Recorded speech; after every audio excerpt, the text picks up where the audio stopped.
Мен сіздерге адам баласыны бақытқа жетелей тұрған bir 4-5 нерсеге тоқталып кетейін деп тұрам. Барыбыздың мақсатыбыз бақыттылы болуш. Барыбыздың мақсатыбыз ийгиликке жетиш. Бұл дүниеде барыбыз, ар бирибиз бақытты іздеп жүрөбүз да. Ар бирибиз бақыттылы болобуз деп жүрөбүз. Бирок бақыт деген сөздү ар ким аргандай түшүнөт. Кимдир бирөө ар ким өзүнүн деңгээлинде жарашат, кимдир бирөө байкы байлыктан издеп жүрөт, кимдир бирөө мансаптан издеп жүрөт. Кээ бир жигиттер сулуу татынакай кыздан издеп жүрөт, кээ бир кыздар татынакай бир жигиттен издеп жүрөт дегендей бакытты ар кимибиз ар жерден издеп жүрөбүз. Адам баласыны бакытка жетелей турган негизги маселелердин мен кээ бирөөлөрүн токтоло кетейин. Эң биринчиси ыйман экен. Адамды бакытка жетелеген нерсе ыйман экен. Ыйман болбосо адам эч качан бактылуу боло албайт экен.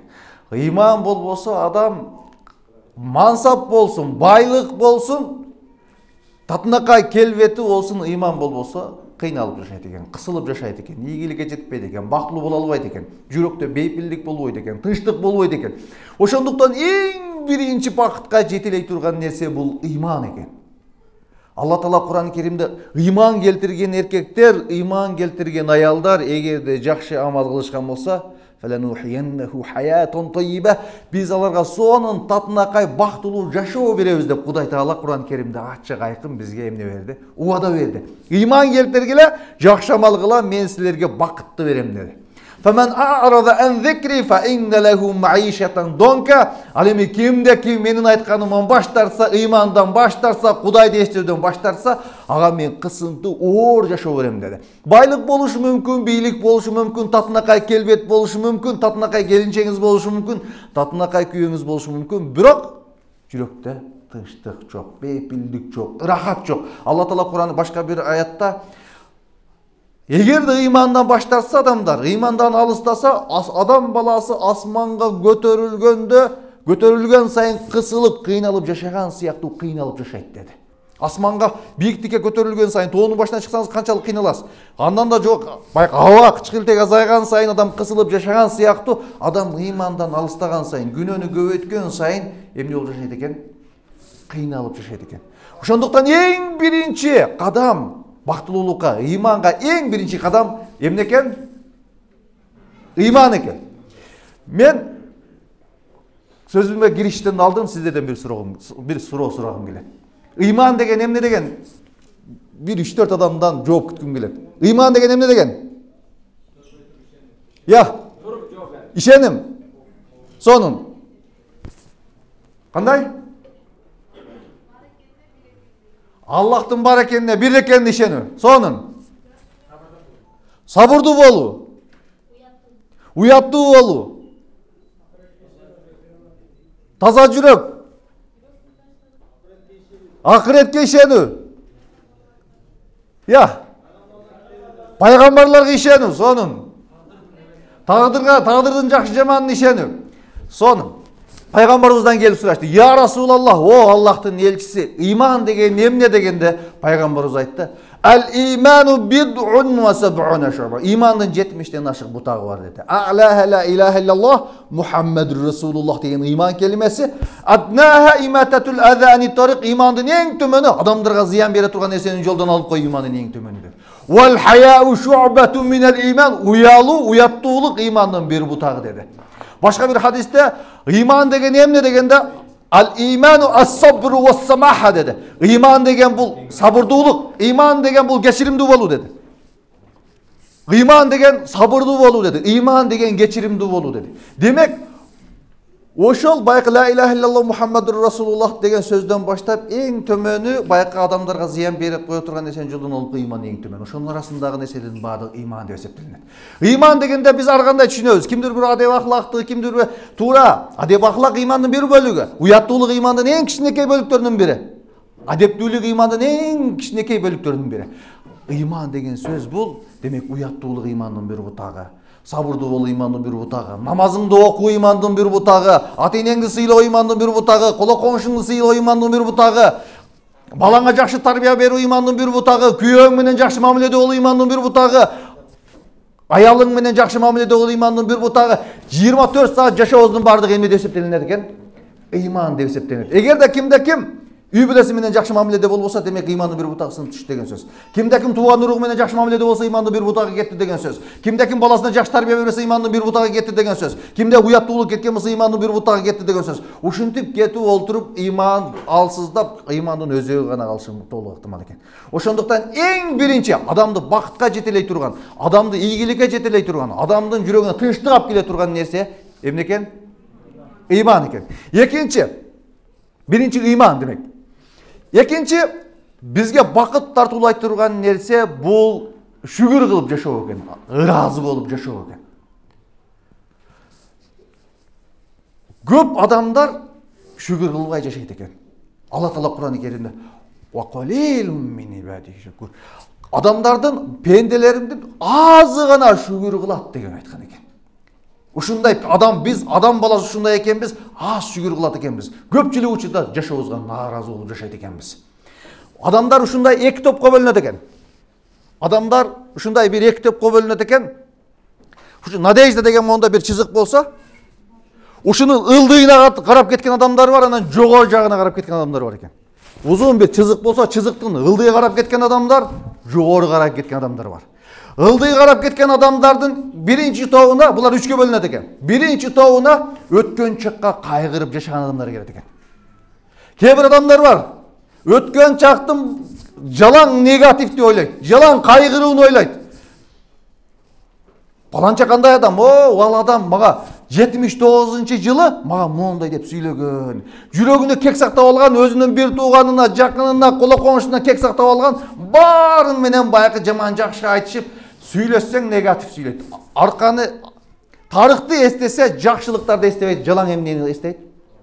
Жалаң негативди эстейт, жалаң жаман жакты эстейт. Баланча кандай адам, ол начар жаман адам. Эмнеге? Ол мага моундай деген, моундай мамиле жасаган. 20 жыл, 30 жыл мурункун эстеп алып, жалаң негативге кирип кеткен. Сүйлөссөң, өткөн чак сүйлөсөң негатив менен сүйлөйт. Экинчи топтогу адамдар келечекке ар дайым негатив менен караган адамдар. Ылдыйга карап кетип аткан адамдарды. Шайтандын тамагы экен. Бул өткөн чакты негатив менен караган адамдар, бул шайтандын тамагы экен. Качан кайгырган сайын шайтандын курсагы, шайтандын тамагын берет экенсиз. Кайгырган сайын шайтандын курсагы тоет. Кайгырган сайын, өткөнгө өкүнгөн сайын шайтан семирет экен. Бери дагы кайгыр деп чакырып турат экен. Кээ бир адамдар келер чактан негатив. Үмүт жок. Надежда жок, үмүт жок, келечекке үмүт жок. Сүйлөсөң ар дайым эмне үмүтсүз, кайгырган, өнүкпөйбүз, өспөйбүз, артка каратабыз. Алдына карай үмүт жок экен да. Алдыга карай бир ар дайым негатив менен жашайт. Бул дагы шайтанга кул болуп жашайт экен да. Өнүкпөйт экен. Жүрөгүнө тынчтык келбейт экен, жүрөгүнө бакыт келбейт экен. Үчүнчү топтогу адамдар учур чактан негатив менен жашайт экен да. Жашоосунда өзүнүн жашоосуна наразы, сүйлөшүп келсең өзүнүн наразы да. Жада калса аялына, балдарына, жада калса өзүнүн жаратылышына наразы. Ал адам менен сүйлөшсөң, шу жашоого келгениңе өкүнүп кетесиң да. Кээ бир ушундай адамдар бар. Жүргөнүнө наразы, турганына наразы, турпатына наразы. Кээде аны менен сүйлөшсөң, ушул адам болуп жаралганыңа аттен кала баштайсың да. Ушунчалык деңгээли негатив. Ал шайтанга кол болгон адамдар ушулар. Жүрөгүндө тынчтык болбойт, бейпилдик болбойт. Өйдүгө карап кеткен адамдар, мына ушул 3 сыпаттагы адамдар шайтандын курсагын тойгозот экен да. Шайтанга тамак берет экен. Жогору карап кеткен адамдар бар экен. Булар өткөн чак эмне менен карайт? Өткөн чакта ар дайым жакшылыкты эстейт. Кудайга шүгүр, Кудайым бизге ушундай берген. Кудайга шүгүр, барына шүгүр, ушунчалыгына шүгүр. Ушундай күйөнү бергениңе шүгүр, ушундай келинчекти бергениңе шүгүр. Ушундай балдарды бергениңе шүгүр. Ушунчалык барып өскөнүбүзгө шүгүр. Кыргыз мамлекетин бергенине шүгүр. Туубуз бар ушуга шүгүр. Адамдар миллиондоп, 50 миллион, 40 миллион адамдар менен жүрөт, бирок мамлекети жок, туусу жок, үмүтү жок алардачы. Бизге Кудай Таалам берди. Шүгүр, өткөн чак эмне кылып жашайт? Шүгүр кылып жашайт. Ошондуктан пайгамбарыбыз саллаллаху алейхи вассаламдын куттуу хадисинде пайгамбарыбыз бир күн олтуруп айтты, могул эшиктен бир адам, азыр деди, могул эшиктен бир адам кирет деди. Ушул адам бейиши деди. Sahabalar paylaştı. Kim gelir eken bu şu beyişi başka bir hadiste yer betindeki beyiş adamına ошол az girет dedi. Kim girет eкен деп oltursa Amr ibn As деген сахаба келип келди. Сакалдарынан суу сагып bir сахаба Amr ibn As келип келди. Экинчи күн пайгамбарыбыз айтты бамдат убагында. Азыр мына ушул эшиктен кирген адам бейиши dedi. Экинчи күн дагы ошол сахаба кирди. Пайгамбарыбыз үчүнчү күндө айтты, мунул эшиктен кирген адам жер бетинде басып жүргөн бейиш адам dedi. Кайра эле ошол адам кирди. Ошондо Амр ibn As ошол адамды көрдү дагы.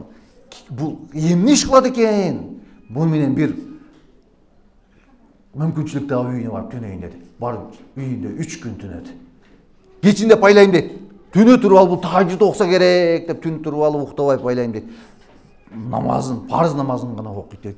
Күндүзү бул орозо кармаса керек деп пайлайм дейт. Түнүзү орозо кармабайт дейт. 3 күн биз жашаганда жашат. Парызын гана карма окуйт, башка эч кандай иш кылбайт дейт.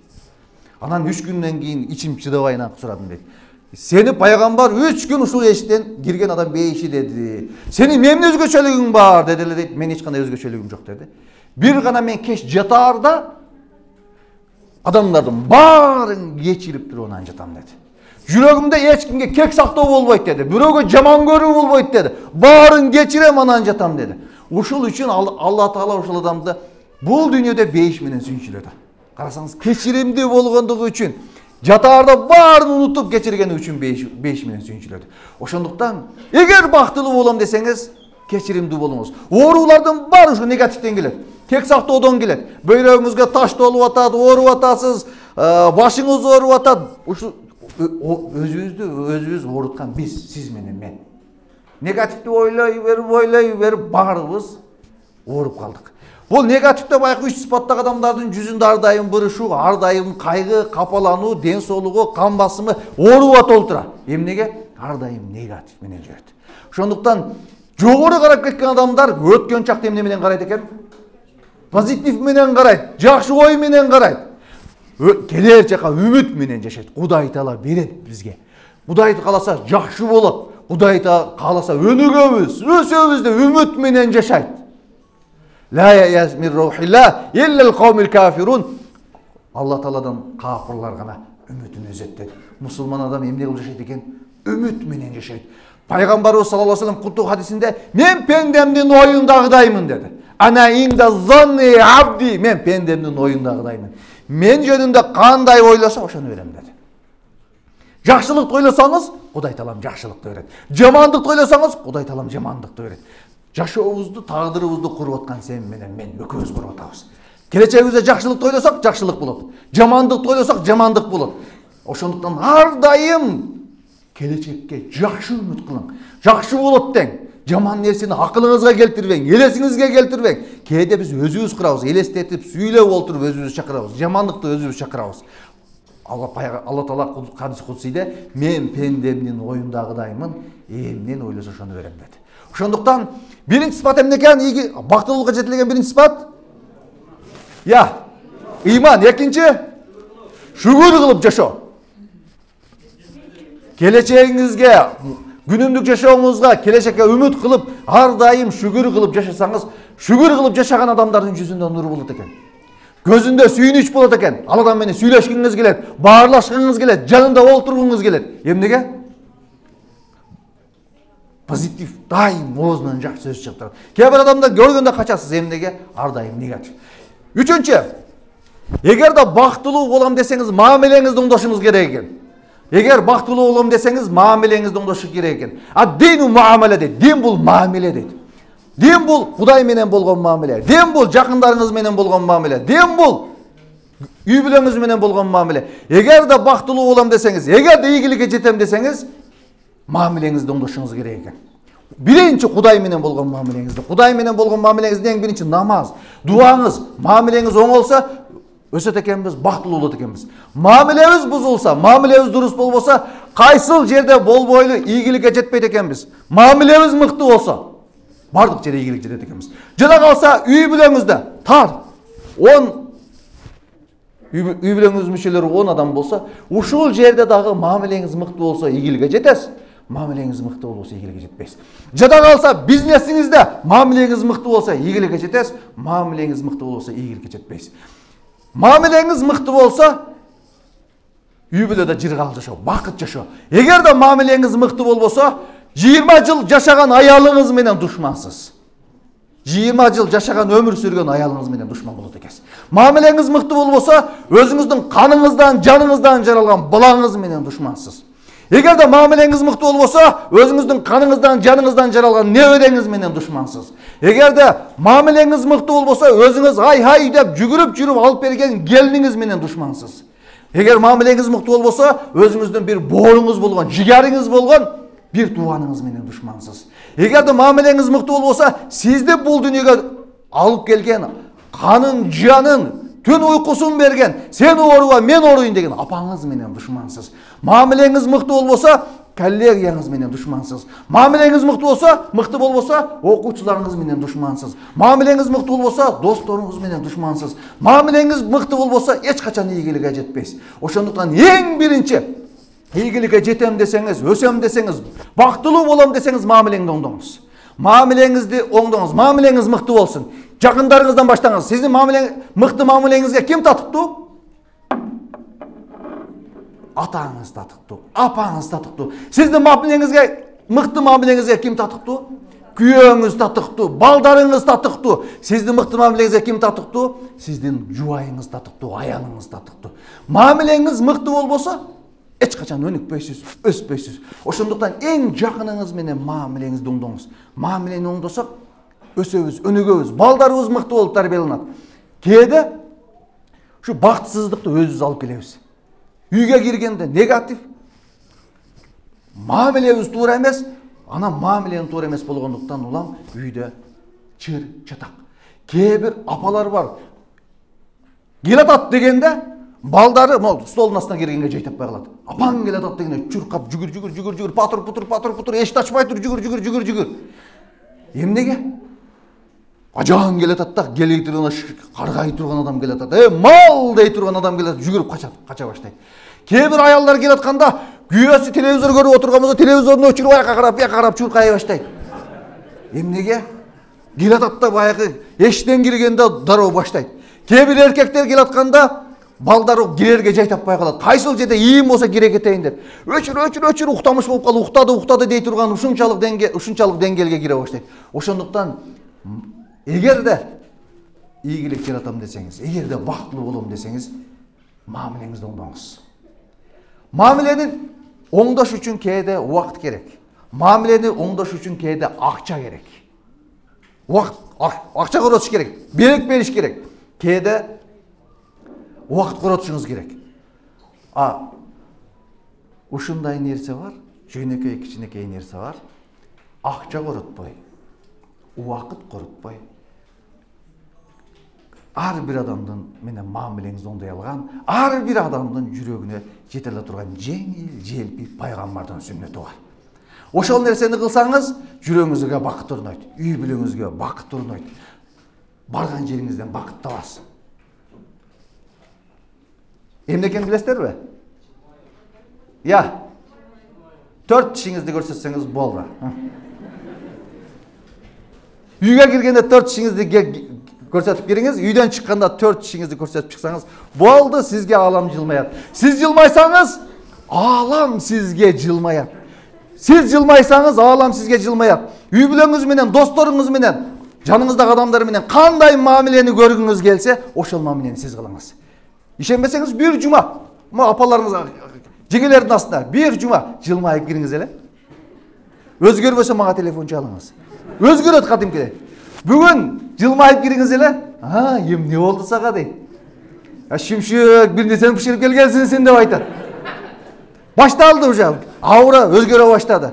Жеңелерибиз бүгүн үйгө киргенде 4 тишиңизди киргизип көрсөтүп барсаңыз, эмне болгон сага дейт. Байкы ажан аял жоголду. Сиз жылмайсаңыз, жылмаюу сизге жарашат. Жылмайган адам эң сулуу, эң татынакай адам болот экен. Жылмайган адам эң көрктүү болот экен. Күзгүдөн жылмайып туруп өзүңүздү тиктегенсизби? Жылмайып күзгүдөн тиктесеңиз кимди көрөсүз, билесизби? Кимди көрөсүз? Жылмайып туруп көзгүдөн карасаңыз кимди көрөсүз билесизби?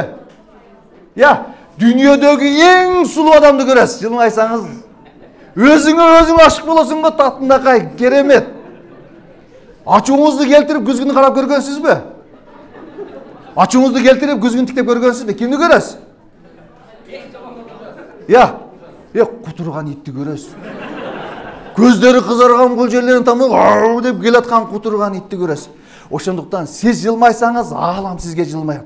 Бүгүн балдарыңызга карап жылмайыңыз. Бүгүн мамилеңизди балдарыңыз менен оңдоңуз. Бүгүн барып кыздарыңыз менен мамилеңизди оңдоңуз.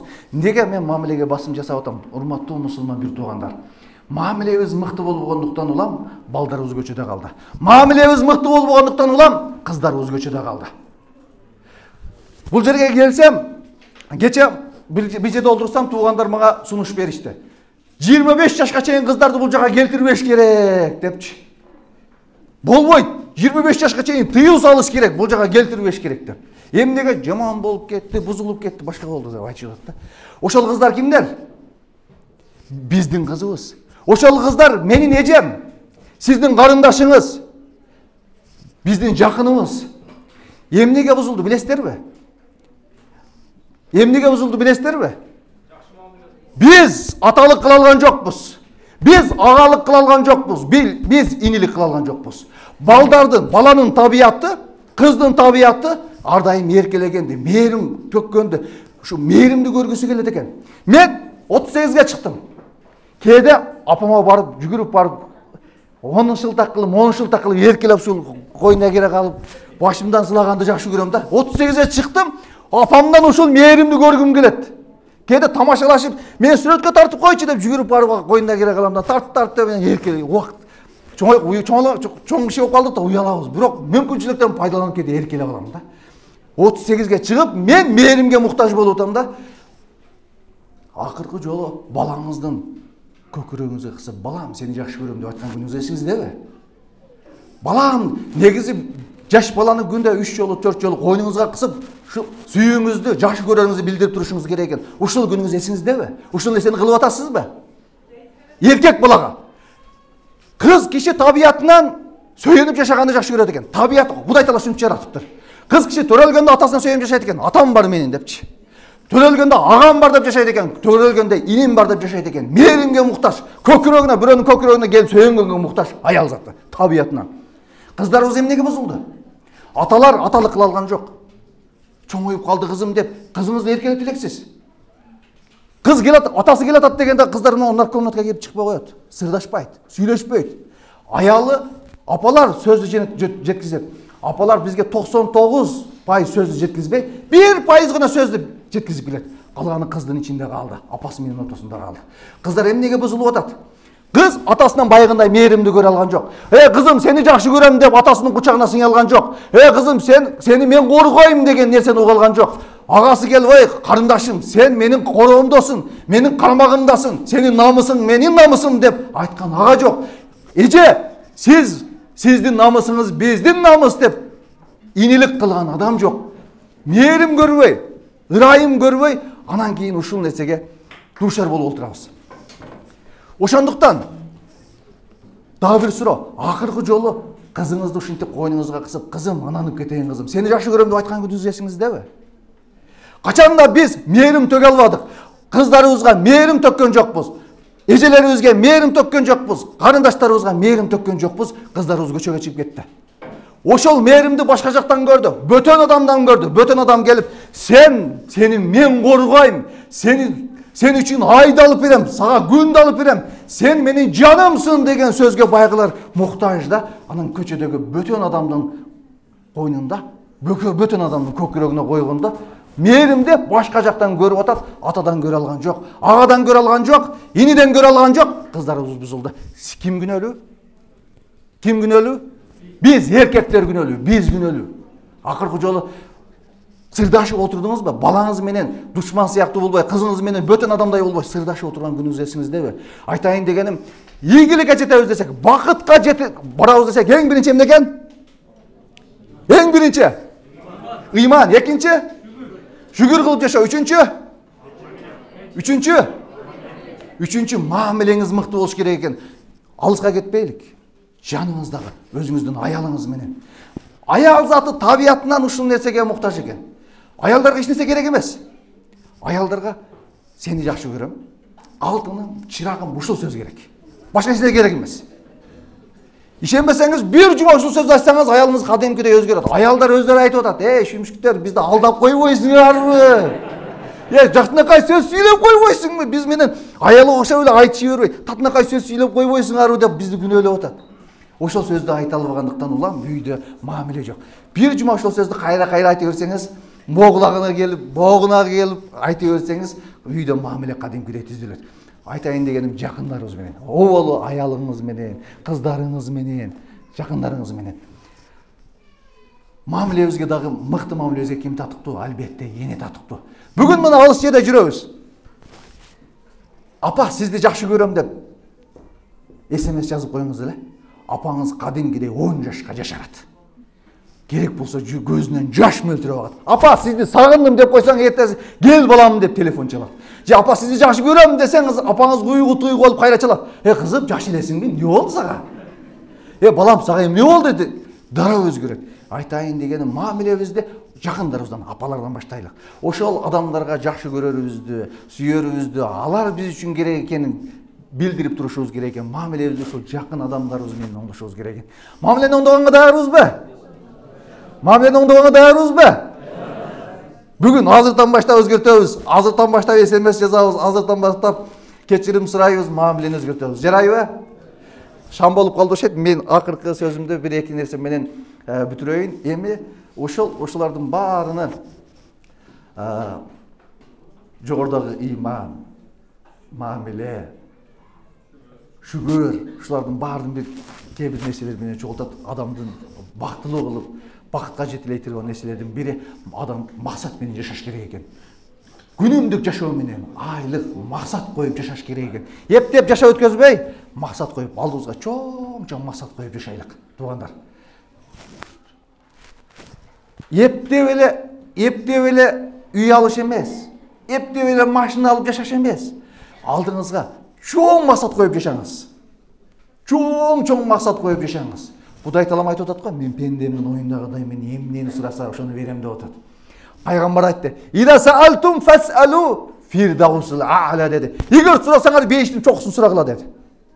Сурасаңар бейиштин чокусун сурагыла деди. Эптеп бейишке илешип калсам болду деп айтпагыла деди. Эптеп бейишке кирип калсам деген антып сурабагыла деди. Сурасаңар эмнени сурагыла деди? Эмнени сурагыла деди? Бейиштин чокусун, фирдаусул а'ланы сурагыла деди. Сураганда максат койгонуңузда бийик, чоң максат коюңуз. Адамдын адамдык сыпаты болбойт экен, эгерде өзү үчүн гана жашаса. Адам, Кудай таала бизди өзүбүзгө гана пайда бериш үчүн жаратпаптыр. Кудай таалам бизди өзгөгө пайда бериш үчүн жаратыптыр. Күн жылуулук тартуулайт экен адам баласына. Бирок күн өзүнүн жылуулугунан жылуулук албайт экен. Дария агат экен, адамдарды сугарат экен, бирок дария өзү ошол өзүнүн суусугун кандырбайт экен. Гүл өзүнүн жыпар-жытынан пайда көрбөйт экен. Бул табиятта. Адам дагы өз үчүн эмес, өзгө үчүн жашаш керек экен. Адам дагы өз үчүн эмес, элим, жерим, диним, мамлекетим деп жашаш керек экен. Ошондуктан алдыңызга кичинекей максат эмес, үй алып алайын, машина алып алайын, эптеп турмушка чыгып алайын деген сөз болбош керек экен. Эмнени сурашыңыз керек экен? Чоң нерсени сураңыз. Мамлекетиме, элиме, жериме, диниме кызмат кылам деп чоң нерсени сурашыңыз керек экен. Мага 10 минут дагы убактым бар деп кулагыма шыгарап кетишти, ошондуктан улата берейин. Максат коюу боюнча бир окуя. Тикрит деген бир шаар бар. Иракта. Ошо Тикрит деген шаардын жетекчиси болот экен, башчысы болот экен. Нажмуддин деген. 29-30га чыгып калса дагы үйлөнбөйт экен да. Асадуддин деген агасы бар экен. Бир күн келет экен дагы: "Нажмуддин, сен бир шаардын башчысың, тез үйлөн" дейт экен. Ага дейт экен: "Мага чырак таап албай атат" дейт экен да. "Мага аял таап албай атат" десе, айтат экен: "Вазирдин татынакай кызы бар, ошону сүйлөшөйүн. Татынакай чырак, келишкен, сулуу десең сулуулугу бар, байлык десең байлык бар, мансап десең мансап бар. Куда түшүп баралы десе, ал кызды тааныйм, жакшы кыз, бирок мага ылайыктуу кыз эмес дейт экен. Анда паланчанын кызын сүйлөшөйүн десе, ал мага ылайыктуу кыз эмес дейт экен. Анан 1-2 кызды, 3 кызды сунуштаса, баары эле жакпайт дейт экен да. Анан, Нажмуддин, сага кандай кыз керек десе, мага келечекте Кудус мечитинин мусулмандарга колун алып бере турган, баланы тарбиялай турган эне керек дейт экен. Асадуддин, Нажмуддин дейт экен. Андай аялды бейишке барганда хөрлейинден арасынан тапсаң табасың, бул дүйнөдөн таппайсың дейт экен. Нажмуддиндин максатын караңыз. Мен ахласа лилла, кимде ким чын жүрөктөн ниет кылса, кимде ким чын жүрөктөн максат койсо, Кудай Таала берет дейт экен. Агасы болбойт деп урушуп тополоң кылса да, Кудай Таалага ниет кылсаң, Кудай Таалага максат кылсаң берет дейт экен. Анан bir күн мешитке кирсе, мешит молдеке менен сүйлөшүп отурса, бир кыз кирип келет экен. Молдеке бизде карап коесузбу деп. Нажмуддин тура турчу, кыз киши кеп калды, кыз менен сүйлөшүп, перден арагын өтүлө, молдеке кызды уруша баштады. Кызым, мен сага татынакай, ыймандуу, келишкен, сулуу, татынакай жигитти жөнөтсөм, эмне үчүн баш тартасың сен десе. Устазым дейт экен, молдеке дейт экен, сиз жөнөткөн жигит ыймандуу, татынакай жигит экен. Баш тартыш мүмкүн эмес эле, бирок мен издеген жигит эмес экен дейт. Сага кандай жигит керек десе, мага ушундай жигит керек, келечекте Кудус мечитинин мусулмандардын колуна алып берип кое турган, баатырды тарбиялай турган ата керек дейт экен. Максатты караң. Ептеп турмушка чыгып алайын деген жок да. Ептеп үй алып алайын деген жок. Ептеп машиналуу болоюн деген жок. Максатты караңыз. Анан Нажмуддин угуп олтуруп, анан асмандан издегенин жерден тапкандай сүйүнүп, молдеке чыгып, жүрүп молдекенин колуна карап кеткен. Молдеке дейт экен, мени шу кыз менен үйлөндөс дейт экен. Молдекени шу кыз менен үйлөтөт экен. Аярдан жылдар убакыт өтөт экен. Ошол бала чоңоюп, экөөнүн ортосунан төрөлгөн бала чоңоюп, Кудус мечитине мусулмандардын колуна алып берет экен. Ким экенин билесизби? Салахиддин Айюби төрөлүптүр. Экөөнүн ортосунан Салахиддин Айюби төрөлүптүр. Ата менен апанын алдына койгон максатын караңыз. Ортосунан кандай бала төрөлүп атат? Ошондой чоң нерсе төрөлүп атат. Мен пендемдин оюндагыдаймын деди Кудай Таала. Эмнени ойлосо ошону берем деди. Эмнени максат кылса ошону берем деди. Алдыңызга чоң максат коюңуз. Келечекте ушундай балдарды тарбиялайм деп. Келечекте элиме, жериме ушундай чоң кызмат кылам деген максат коюңуз. Кудай буйрса ийгиликке жетесиз. Жарайбызбы? Ийгиликке жетилей турганда, бакытка жетилей тургандагы бир тепкич адам койгон максатына 100% ишениш керек экен. Шектенбеш керек экен. Болобу экен же болбой калабы экен, деп болбош керек. Бизнес баштасам, ийгилик ошо ишке ашабы экен, ишке ашпайбы экен деген нерсе болбош керек экен. Азыркыдай Нажмуддиндей максат койсо, ушундай аял таба аламынбы же таба албай калабы экенмин деген шектенүү болуш керек экен. 100% ишенишиңиз керек. Кудай Таала берет, ушундай жигитти берет, ушундай айымды берет деп ишенишиңиз керек. Максатыңызга толук ишенишиңиз керек экен. Ошондой ийгилик жаратат экенсиз. Адам алдына койгон максатына 100% ишенсе, эрктүү болсо, күчтүү болсо, ошондой гана ийгиликке жетет экен. Эрктүү, күчтүү ишенсе, эрки жок болсо, ишенбесе эч качан ийгиликке жетпейт экен. Даярбызбы Кудай болса, ишенип, эрктүү болгонго даярбызбы? Мен көздөрүңүздөрдөн байкап атам. Могул жердеги эркектерден байкап атам. Кадимкидей көздөрү жалындап, максат коюп, мамилемди бүгүндөн баштап өзгөртөм. Азыр барып балдарымдын чекесинен карап өбөм. Кыздарымды бир койнума кыспасам, атаман бир кечирим сурап койбосом, апаман бир кечирим сурап койбосом деп көздөрү кадимкидей жалындап атат. Үйгө бүгүн 4 тишимди көрсөтүп кирбесем болду. Көздөр айтып атат. Биякта апалардын көздөрү кадимкидей жалындап атат. Ушу бүгүн чындап эле 4 тишти көрсөтүш эмне болуп калыптыр? 4 тишти көрсөтүп кирем. Мамилемди өзгөртөм деп апалар отурат. Бир адамда алдыбызга максат койдук да. Ушул максат көп адамдын жакшы максаты бар да. Бирок ошол максатына ишеним жок, эрк жок. Жылмаям деп атат могул жерде көп эркектер. Эчтен чыккандан жылмай албай калат. Колунан келбейт. Мердеги аялдар олтат, бүгүн барып жылмаям деп атат, эчтен чыккандан жылмай албай калат. 4 тишин көрсөтө албай калат. 4 тишти көрсөткөнгө дагы эрк керек, мындагы эрк керек. Эрки жетпейт. Адамдардын көп максат бар, бирок эрки жетпейт. Апа, сизди жакшы көрөм деп айтам деп мен апасы барлар аз көпчүлүгү жазам деп олтурат да. Айтыш кимдир бөлөр үчүн оор. Азыр SMS жазып коем деп олтурат. Бирок Мойден чыккандан жаза албайт. Кантип жазсам, не деп жазсам айта албай калат. Эрк жетпейт. Ошон үчүн бактылуу болуш үчүн адамга эрк керек экен. Кадам ташташ керек. Коркпаңыз, кадам таштаңыз. Жылмаям дедиңизби? Азыр жылмайыңыз. Эч качан себеп күтпөңүз. Биздеги дагы бир оору эркектер аялдардан күтөт. Аялым жылмайып жүрсө мен жылмаям. Неге жылмаям? Ал жакшы көрөм дебесе эле эмне үчүн мен жакшы көрөшүм дешим керек. Аялдар эркектерден күтөт. Ал жылмайып жүрсө мен жылмаям. Ал жакшы көрөм дебесе эмнеге мен антип айтышым керек? Экөө бири-биринен күтүп отуруп анан үй бүлө ушинтип ажырайт. Үй бүлөгө ушинтип жырак кетет. Эч кандай себеп күтпөй, эч кандай себепсиз жылмайыңыз. Себепсиз төрт тишиңизди көрсөтүңүз. Эштен кирип келгенде төрт тишиңизди көрсөтүңүз. Куш келсиз. Узатып атканда төрт тишиңизди көрсөтүп узатыңыз, жакшы карыңыз.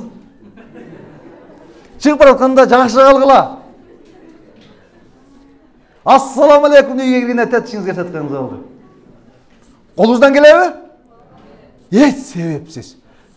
Америкалыктар, европалыктар айтат экен да. Эртең менен адам турганда жашоосу бакытка айланыш үчүн, позитивдүү жашоо башталыш үчүн унчукпай эле бардагын көзгүнү карап туруп анан жылмайт дейт экен да. Европалыктар ушинтип айтат экен. Кыргыздар буларды эмне деп коет?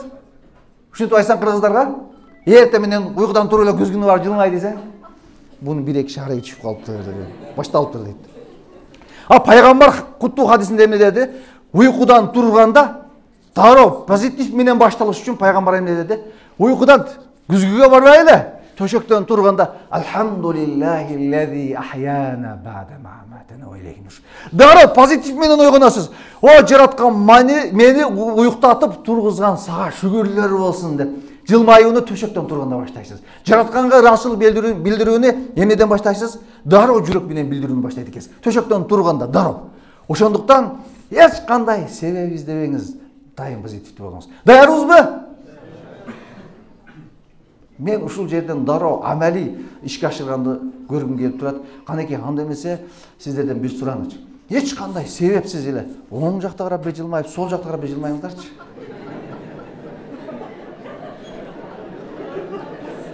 Аура өзгөрдү, карасаңыз жылмайсак, сиз жылмайсаңыз аалам сизге жылмаят. Өкүнүчтүүсү ал жерде бир экөө болуп турат, дагы деле кабагына кар жаап. Ушинтип болуп турат. Себеп издебеңиз, жөн эле жылмайыңыз. Үйгө бүгүн барганда жылмайып келиңиз, үйдөн бүгүн чыкканда жылмайып чыгыңыз. Кепилдик берем. Апалар, карындаштар, эжелер. Бир жума үйдөн чыгып баратканда тишиңизди көрсөтүп, жылмайып узатып, жакшы барып келиңиздер. Кеч келгенде эки беттен өптөсүп алыңыз эле. Моолар кафе жүрбөй калат. Досу жүр кафеге десе, жок кеттим деп жүрүп үйгө чуркай турган болот. Үйгө чуркай турган болот. Чакыра турган сиз. Анан келгенде эле канеке, эркексиңби, паланчадай болбойсуңбу, алып бербейсиңби, аллас көйнөктү алып бербейсиңби, шакекти алып бербейсиңби, эчтен кирелекти эле негатив менен баса берсеңиз, ал үйгө келиштен коркот, уже качат. Үйгө эптеп уктайын деген учурда, жатайын деген учурда барып тарс жатып сөздөн качыш керек. Ал сөздү сиз кепилдик берем, бир жума, бир ай тишиңизди көрсөтүп тосуп алып, тишиңизди көрсөтүп узатып койсоңуз, аллас көйнөктү өзү сизди суратпай туруп алып кеп берет. Сөйкөнү өзү суратпай туруп, кандайынан керекти алып кеп бере турган болот. Даярбызбы ушулга? Айтайын дегеним, үйдө качан бактылуулук орнойт. Качан да үйдө ушундай позитивдүү жашасак, бирибиздин жакшы жагыбызды көрө билсек, ошондо жашообуз оңолот экен. Мамилебиз мыкты болуш үчүн биз бири-бирибизди басмырлабай макташыбыз керек экен. Эркектерге 2-3 эле сөз жетет.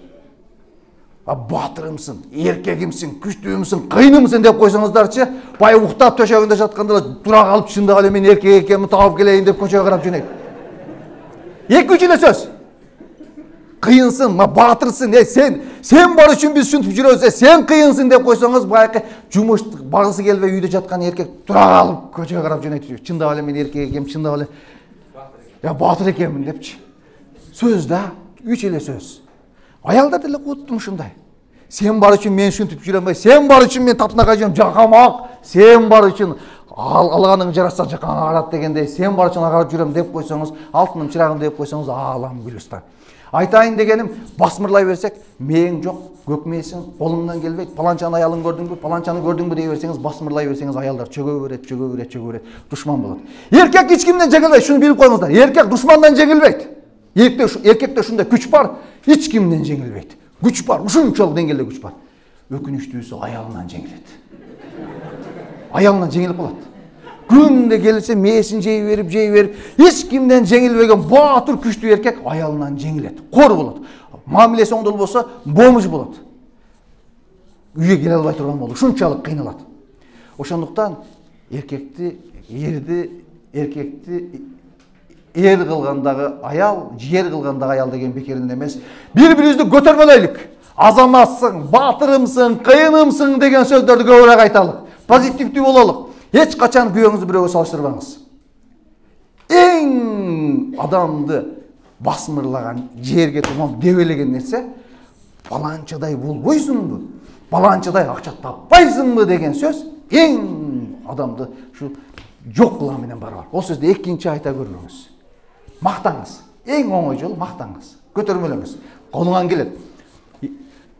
Үмүт берсе эркекечи пайгамбар келип кыйналып, "О, мага вахий түштү, кыйналып атам, мондай кылып атам, тигиндей кылып атам" деди. Хадиша энебиз эмне деди? Сен туугандарың менен жакшы мамиле кыласың, Кудай буйрса жакшылык болот.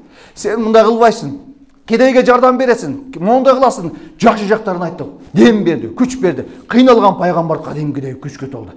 Эркектерге дем берген, күч берген аялдар. Күчүн алган, демин алган ушул аялдар. Эркектерди мактап койсоңуздар, даңтап койсоңуздар өсөт, кадимкидей. Мамилеге дагы тийиштүү бир маселе, балдарыбызды кор кылган, жок кылган, мал кылган биз аталар, апалар, балдарыбызды көтөрмөлөгөн аталар, апалар. Биз балдарыбызды маданият бузулуп кетти, балдарыбыз төмөн болуп кетти, адеп ахлагы бузулуп кетти, балдарыбыз тигиндей болуп кетти. Ким күнөөлүү? Сиз менен биз күнөөлүү. Балаңыз урушканда, мал деп урушасыз. Мал, мону кылбайсыңбы? Паланчагын карабайсыңбы? Тигин Россиядан паланча акча табып келди. Сен дагы таппайсыңбы? Малсың деп олтуруп, бала кадимкидей чөгөт. Малсың дей берсе, акылың жок дей берсе, чындап эле мал экен. Чындап эле менин акылым жок экен деп бала чөгөт. Күндөн күнгө чөгөт. Баягы психологияда кичинекей жаш баланы кадимкидей сындырасыз. Балаңызды батырым, кыйыным, эл багарым, Кыргызстанды сен багасың. Кыргызстанга жардам кошосуң. Элиңе, жериңе, диниңе салым кошосуң. Балам, сенен көптү үмүт кылам деп койсоңуз, кадимкидей бала таасирленет. Бала кадимкидей алдыга жылат, өсөт. Мен 1,5 жашар балам бар, көп жерде айтам, 1,5 жашар балам бар да, мондай стаканга суу алып келет. Сөзгө түшүнбөйт, байга балачы. Суу алып келет, мондай стакан тампаң суу алып келет. Балам көрдүңөрбү, анан кетти, мен баламда көрдүңөрбү, атасын багып калганда көрдүңөрбү деп койсоңуз, суу ичип берсеңиз стаканды көтөрүп алып кайра күнө кетти кайра сууну көтөрүп алып келет. Сөзгө түшүнбөгөн, эч нерсени болбогон 1,5 жашар бала сөздүн таасиринен ушунчалык ойгонуп атат да.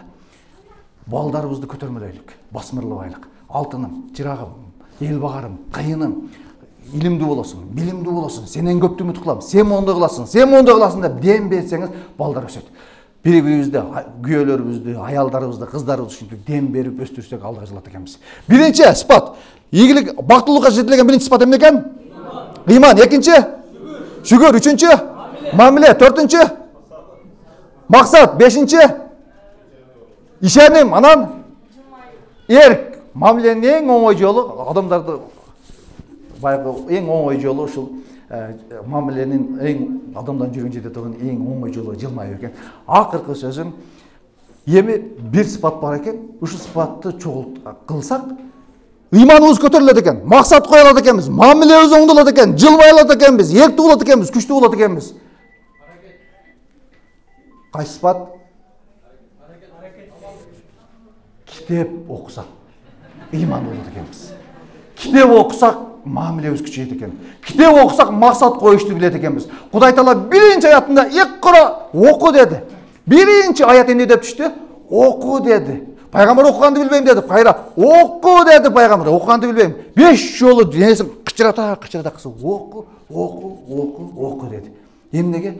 Окусак өнөт экенбиз. Окусак өсөт экенбиз. Китеп окусак ыйманыбыз болот экен. Ыймандын 70ден ашык бутагы бар. Азыр ушу 500 адам олтурат. Ыймандын бутактарын эсептесек, азыр 10 эсептедик. Калганын каяктан табабыз?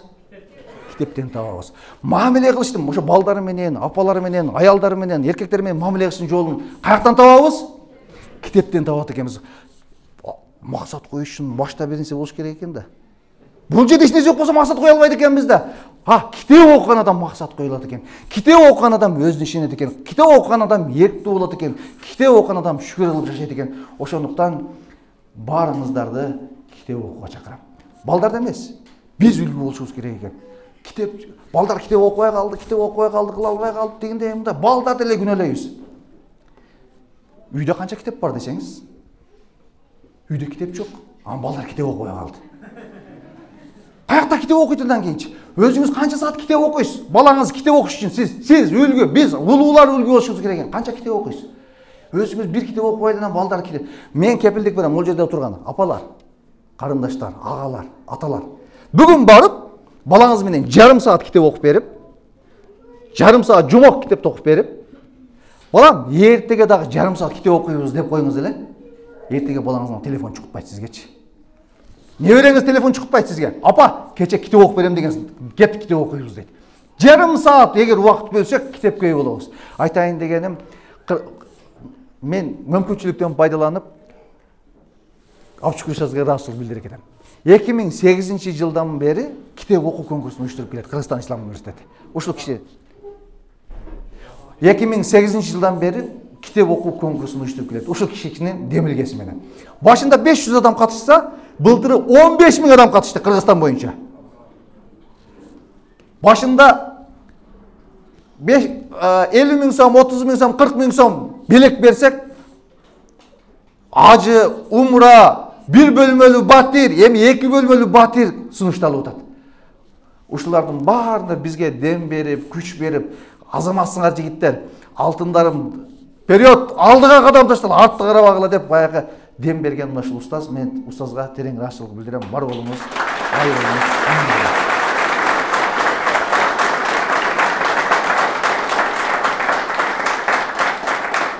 Кыргызстан менен эле чектелбей, эми бүгүн Орусияга келип, бул жактагы мекендештер, бул жактагы кыргыздар тилин унутпасын, бул жактагы кыргыздар динин унутпасын деп атайым шу сиздерге мекендештер үчүн деп ушул жерге келип отурат.